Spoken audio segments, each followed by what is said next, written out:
The Dark Empath possesses the emotional radar of an empath. They feel what you feel, sense your vulnerabilities, read your hidden wounds. But unlike the true empath who uses this gift to heal, the Dark Empath uses it to hunt. They know where you hurt because they feel it, and then they press. Where a narcissist stabs blindly, the Dark Empath dissects. They know exactly which word will make you question yourself, which silence will make you confess, which kindness will make you trust them before they strike. This is not cruelty for its own sake. It is precision manipulation. The Dark Empath moves through social spaces like a chameleon. They mirror your emotions perfectly, laughing when you laugh, grieving when you grieve. You feel so deeply understood.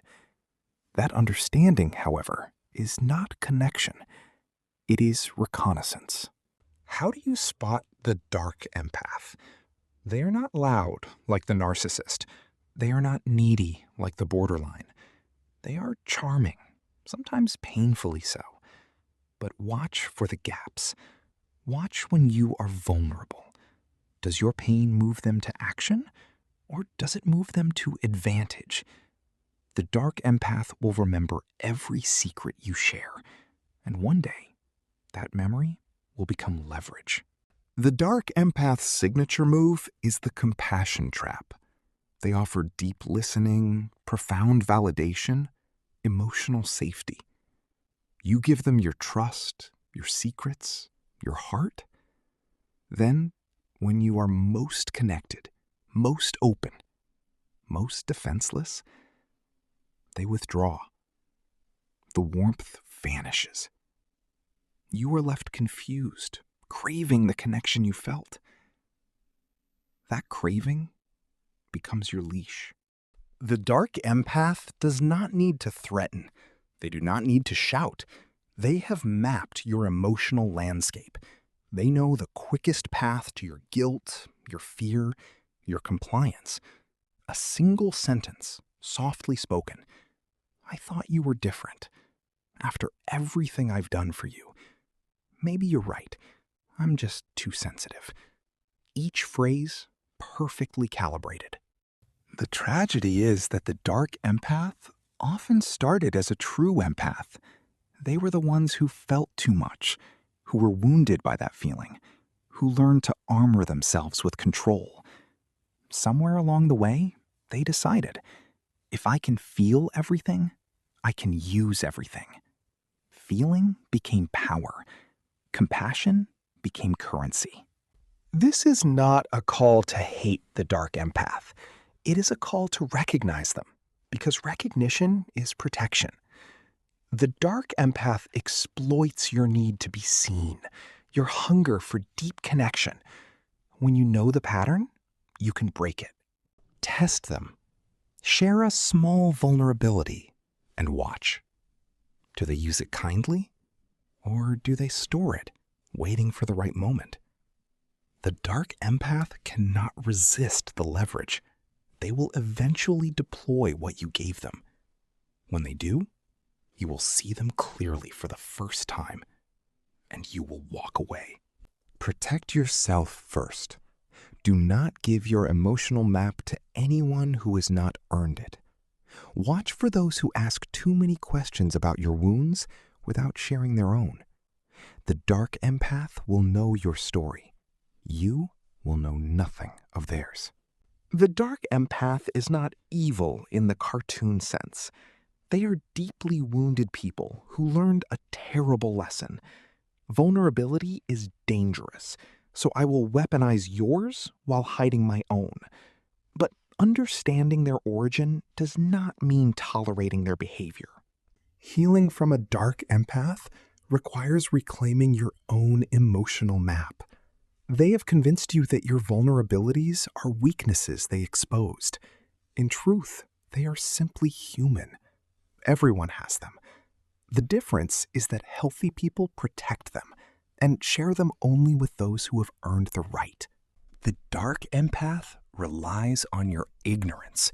They rely on you not knowing the pattern. Once you know, once you see the warmth that withdraws, the questions that probe without reciprocity, the compassion that leaves you feeling more exposed than held, the spell breaks. You do not need to hate the Dark Empath. You need to see them. And once you see them, you need to decide, do you stay or do you walk away? Walking away is not cruelty. It is self-respect.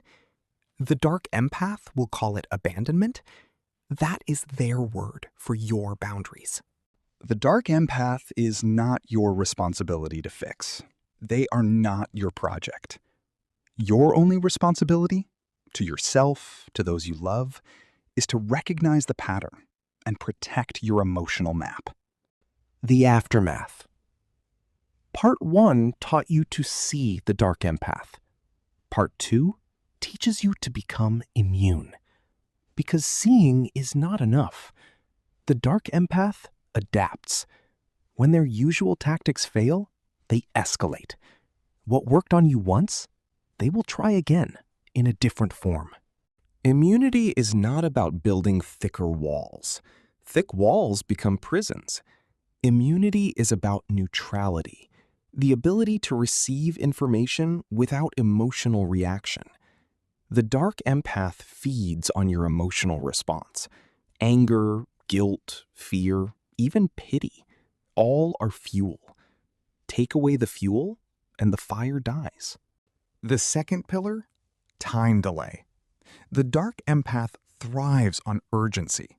They want your immediate reaction before you can think. So refuse urgency. I need to think about that. I'll get back to you. Let me sit with that. A Dark Empath cannot manipulate a paused decision. The first pillar of immunity, emotional gray rock. Become uninteresting. When the Dark Empath probes for your emotional vulnerabilities, give them nothing. Not anger, not tears, not defensiveness. Just boredom. A flat, polite, disengaged tone. They cannot manipulate what does not react. The fourth pillar, record, don't react. The Dark Empath's greatest fear is documentation. They operate in the fog of memory, where they can later say, I never said that. You're misremembering. You're too sensitive. Write it down. Date it. Keep it. Not to use as a weapon, but to keep yourself sane. The third pillar, reverse curiosity. When the Dark Empath asks about your wounds, turn the question back. That's interesting. Why do you ask? What makes you curious about that? How would that information serve you? The Dark Empath relies on you not questioning their motives. Question everything. The sixth pillar, refuse the rescue narrative. The Dark Empath often presents themselves as wounded, misunderstood, in need of saving. Your empathy wants to help. That is the trap. You cannot heal someone who uses their wounds as weapons. Do not rescue. Do not fix. Do not absorb their pain as your responsibility. The fifth pillar, the circle of trust. Not everyone deserves your full emotional map. Create concentric circles. Outer circle, polite, gray rock, neutral. Middle circle, casual sharing, non-essential vulnerabilities. Inner circle, full emotional truth, reserved for those who have proven over time that they can hold it without weaponizing it. The seventh pillar, radical self-trust. The Dark Empath works by making you doubt yourself. Did I imagine that? Maybe I am too sensitive. Perhaps they didn't mean it that way. When you trust yourself completely, their gaslighting fails. Your memory is valid. Your feelings are data. You do not need their confirmation. The ninth pillar, post-exposure processing. After leaving a Dark Empath, You will question yourself. They will send flying monkeys, others who believe their version. You will feel guilt, doubt, loneliness. This is normal. Do not run from these feelings. Sit with them. Let them pass. They are not evidence that you were wrong to leave. The eighth pillar, exit strategy. Always know how you will leave before you enter. The Dark Empath excels at trapping you in situations where leaving feels impossible, emotionally, socially, practically. Have a pre-planned exit, a phrase, a signal, a physical route. When the manipulation begins, you leave. Not in anger, without explanation. You simply go. Healing from a dark empath is not linear. You will have good days and bad days. Some days you will feel foolish for having trusted them. Some days you will miss the version they pretended to be. Both are part of the process. Honor both. The 10th pillar, restoration of empathy. The danger is not that you will become cold. The danger is that you will stop trusting anyone. The Dark Empath wins if they destroy your capacity for genuine connection. Do not let them. Keep your empathy, but place it behind gates with keys you control. You are not responsible for their healing. You're not responsible for their transformation. You are responsible for you, your peace, your boundaries, your ability to love without being destroyed. Guard that responsibility fiercely. It is the only thing no one can take from you. The final truth? The Dark Empath cannot stand to be seen, not truly seen. Their entire power depends on others seeing their mask, not their face. When you see them, when you name the pattern, refuse the game, and walk away, you become invisible to them. Not because you are hiding, because they cannot look at someone who sees through them. The Dark Empath is not your enemy to defeat. They are a teacher you did not ask for. They showed you where you were vulnerable. They showed you where your trust was unearned. They showed you that you survived their game. Thank them. From a distance you control. And then walk on. The Dark Empath taught you a brutal lesson. But you survived. You learned. You grew. And now you carry within you something they will never have. The ability to truly connect without manipulation, without fear, without the need to control. You are free in ways they cannot imagine. You are not the same person who first encountered the Dark Empath. You are stronger, wiser, more discerning. The wound has scarred. The scar is not weakness. It is armor that also feels. You can love again. You can trust again. But now, you know how to protect what matters. This is the art of immunity. Not becoming cold, not becoming ruthless, becoming wise, becoming discerning, becoming someone who can love without being destroyed, who can trust without being naive, who can feel without being used. The Dark Empath showed you the cost of openness. Now you know the value of guarded openness. The Dark Empath will find someone else. That is not your concern. You cannot save everyone. You cannot warn everyone. Some must learn their own lessons. Your only responsibility is your own freedom. Guard it, live it, and let the rest unfold. You will encounter other Dark Empaths. They are not rare, but you will no longer be their prey. You'll see them from across the room, feel the familiar pull, recognize the pattern, and choose differently. Not with anger, with quiet, unshakable sovereignty. The Dark Empath is not your final chapter. They are a chapter you survived. And now you turn the page. What comes next is up to you. But you carry with you something precious. The knowledge that you can see. You can protect yourself. And you can still love. You have completed something difficult. You have moved from victim to survivor to sovereign. You are not the person who entered that relationship. You are not the person who was fooled. You are the person who learned. And learning is the only transformation that cannot be taken from you. This is the art of immunity. This is the art of being free. The Dark Empath remains who they are, but you are no longer who you were. And that is the only victory that matters. The first truth of rebuilding: you will never be the person you were before. That person is gone. And that is not a tragedy. It is an evolution. The Dark Empath stripped away naive trust. They also stripped away illusions you did not know you carried. Thank them for that. Silently, and then build the new you. Part 1 taught you to see the Dark Empath. Part 2 taught you immunity. Part 3 is about what comes after, the rebuilding.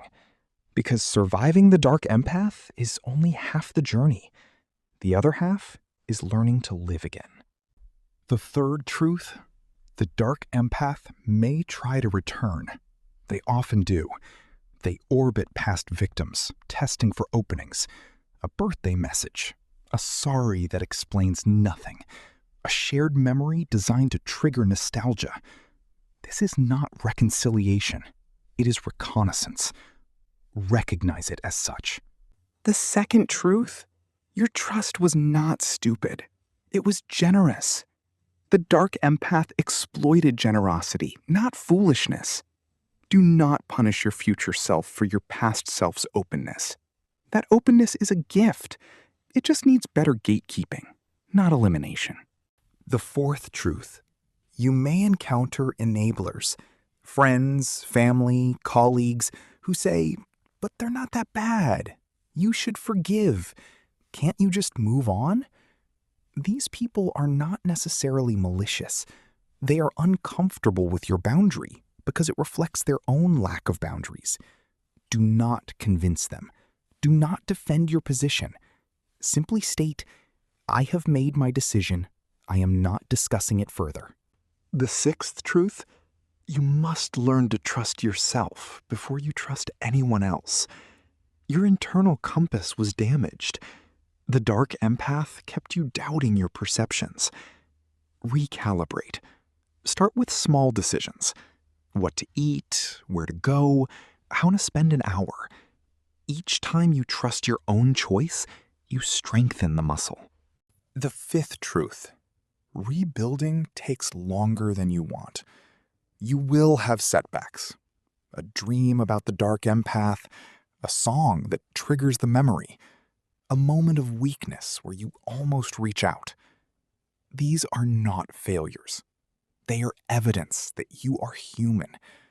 They are also evidence that the wound is healing, because healing hurts in waves.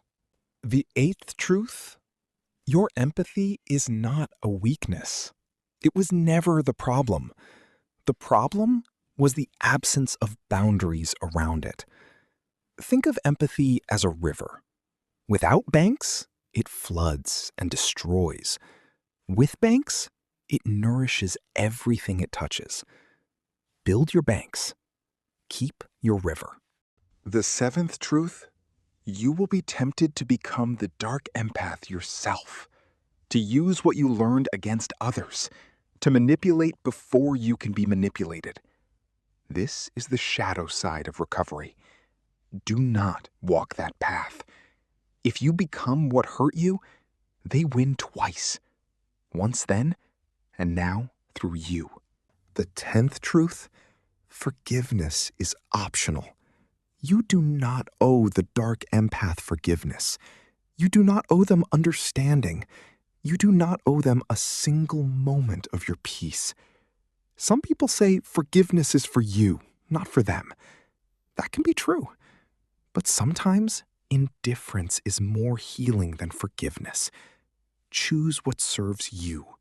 The ninth truth: you will meet new people. You will feel the old fear. Is this another dark empath? That fear is your protector, not your enemy. Listen to it, but do not let it drive. Use it as a tool. Slow down, observe, gather data. Time reveals all patterns. The 12th truth: you will never be fully done. Healed is not a destination. It is a direction. Some days you will feel completely free. Other days, a small echo will find you. That is not regression. That is life. The scar remains, but it does not control you. The 11th truth: rebuilding includes joy. Not just survival, not just functioning. Joy. You are allowed to laugh, to love, to dance, to create. The dark empath wanted you small, contained, questioning. Your joy is your rebellion. Let it be loud. The 14th truth: you are now qualified to help others. Not as a savior, never as a savior, but as a witness. Someone who has been there can say, I see you. I survived. You can too. That is a gift you did not ask for, but it is yours now. Use it carefully. The 13th truth: you may never get an apology. You may never get acknowledgement. You may never get them to see what they did. This is not your failure. This is their limitation. Closure does not come from them. It comes from you when you decide the story is over. The final truth: you are not alone. Not in your experience, not in your healing, not in your vigilance. There are others who see, others who survived, others who rebuilt. You cannot see them all, but they are there. And sometimes that knowledge is enough. The 15th truth: the dark empath is not your identity, not your defining story, not your label. You are not the person who was hurt by a dark empath. You are the person who survived, who grew, who now sees clearly. Lead with that. You have learned to see. You have learned to be immune. You have learned to rebuild. Now go live, not in fear, not in hypervigilance, in wisdom. The dark empath was a teacher you did not choose, but the lesson is yours forever. This is the end of the trilogy, but it is not the end of your journey. You began with recognition. You moved through immunity. You are now in rebuilding. The path ahead is yours to walk. Take what serves, leave what does not, and walk on.